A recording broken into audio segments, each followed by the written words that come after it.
Welcome to my second lesson where I'll be teaching you verbs. We are not going to talk about all the verbs in general, but we are going to basically talk about some of the very basic verbs that any other language might have. As you all know, the very basic verbs that are in any language out there in the world are verb to have and verb to be. So these are the verbs that we are going to consider today. So thank you for tuning in and stay connected. Now, for this lesson not to be so overwhelming, I decided to split it into several parts. The first part is going to be about verb to be in the present tense. So without wasting any time, let's just dive in and see what verb to be looks like in the Kinyarwanda language. The equivalent of verb to be, it is kuba. You can repeat after me, kuba. So in order to conjugate verb kuba or to be in Kinyarwanda, you just say ndi, uri, ni, turi, muri, ni. Let's repeat one more time. Ndi, uri, ni, turi, muri, ni. Just as simple as that. So I think you really can do it. So it's just a matter of taking your time and try to memorize this simple verb, and you will just make it in few minutes. You might ask yourself a question: what is the meaning of a word verb in Kinyarwanda? The word verb means inshinga. Repeat after me: inshinga. In one word, inshinga. See, it's very simple. And if you really notice well, let me again share the board so that you can see clearly.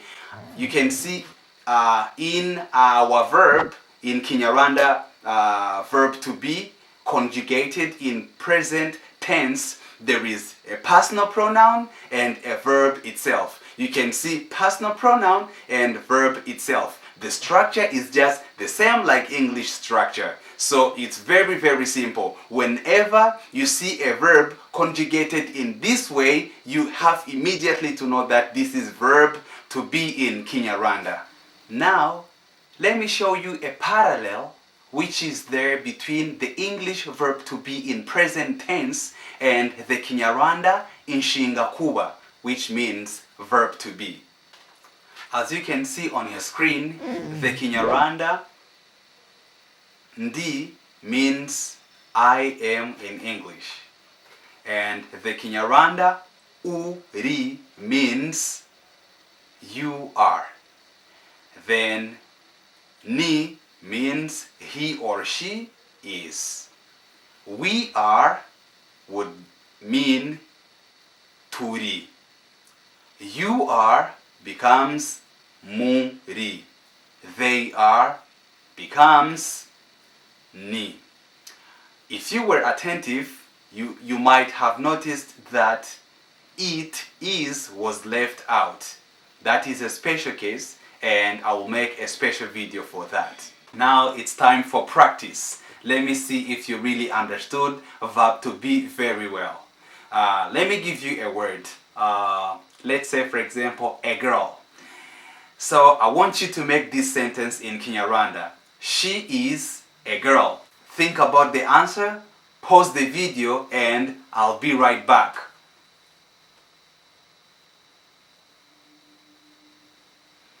Okay, hope you had enough time to practice. So I want you to see if your answer is going to match with my answer, which is the right answer. To say she is a girl in Kinyarwanda, we would simply say ni umukobwa. Did your answer match with mine? If it did, congratulations. And if it did not, don't worry. It's just a matter of time. Slowly by slowly, you will get there. The next verb of the day is verb to have. To have means kugira in Kinyarwanda.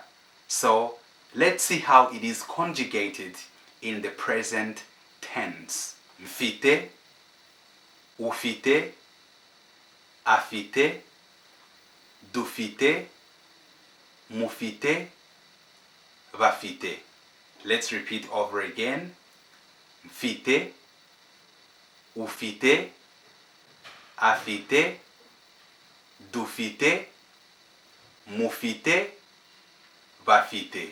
Just simple like that. It's even simpler than verb to be in present tense in Kinyarwanda.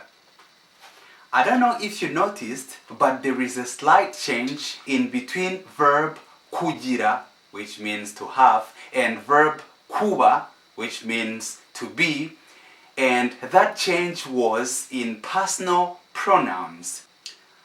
I don't want you to mix that up, so please pay attention to these changes and fix them into your brain. Now it's time for me to explain to you verb to have one step at a time. So let's go on. Mfite, it means I have. Ufite, it means you have. Afite, it means she or he has. Remember, for objects, that means for it personal pronoun, there is a special case, and I will provide a special or a separate video for that. So let's just continue. For we, dufite, we have. Mufite, you have. Bafite, they have. Just as simple as that. So what if we take verb to have in Kinyarwanda to a more sophisticated level by putting some words or vocabulary at the end? Let's say, for example, I've got or I have happiness. Let's see how that looks like in Kinyarwanda. Watch on your screen. Mfite ibyishimo. Ibyishimo means happiness. I have happiness. Ufite amafaranga. Amafaranga means money. You have money. Afite imodoka. Imodoka means car. He has or she has a car. Dufite umunezero. Umunezero means joy. We have joy. That's great. Mufite ibiti. Ibiti means trees. You have trees. Okay. Bafite inganda. Inganda means industries. They have industries. Isn't that great? Now it's time for me to challenge you and see if you really followed along very well. Inzu means a house. Inzu means a house. Now, how can you say I have a house in Kinyarwanda? Pause the video and think about it and see if you're going to get it right. And put your answer in the comment box down below. This is the end of our lesson number 2 in learning Kinyarwanda video series. So if you really enjoyed the video, do not forget to subscribe to my channel. Until next time, have a wonderful day.